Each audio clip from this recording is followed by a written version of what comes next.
Welcome back, friends. So, The Rip is a new crime thriller that's out on Netflix right now.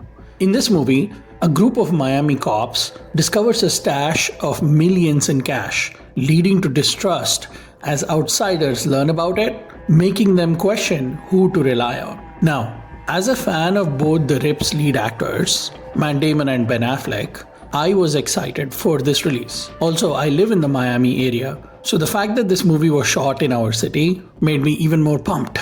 And now, having seen The Rip, my thoughts on this movie are, well, complicated. So, the central theme of this movie is, are we the good guys? This line is said a few times throughout the runtime in different contexts. The main ensemble of this movie is a group of cops who are investigating the stash and some outside players who get mixed up in the chaos. First off, you need to know that this is not an action movie.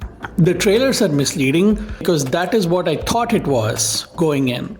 And the misdirect caused a little bit of disappointment. There are maybe 3 solid action scenes in the movie total, and I'm stretching with the third. It's actually a character study set in one location that is intending to show what money like this does to people when they're in such close reach of it. It's really like a murder mystery, but instead of the whodunit being about a murder, it is about stealing this cash. Now, I like whodunits, but the problem here is that the cast of characters who have been assembled around this bag of cash are unfortunately pretty interchangeable. They are all tough cops dealing with trauma by being quiet and combative. That's it. That's their main trope. This is especially true for Ben and Matt's characters because their traumas become the center of their actions. Now, I'm talking around the main plot to avoid spoilers, but when you watch it, you will know what I'm talking about. Let me know if you felt this way too in the comments. The other big flaw in this movie that results from this interchangeable mix of characters is that the moment somebody starts acting slightly out of this stereotype, you basically catch on to what is going on. So when a good chunk of the third act is spent explaining the answer to the mystery, you're sitting there going, yeah man, we all saw that coming. We've been waiting for this. Now you're just stretching it out. It's also a long third act that stretches out the plot and slowly trudges through what you expect to happen anyway. Does that make The Rip a bad movie? Not at all.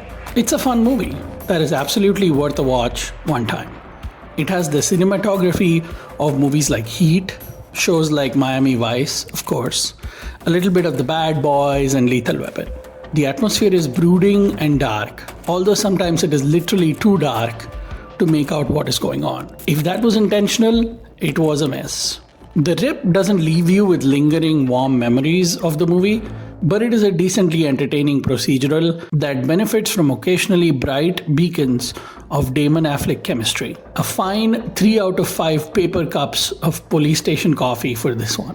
What did you think of The Rip? Let me know in the comments, and also don't forget to like, share and subscribe. Thank you for watching.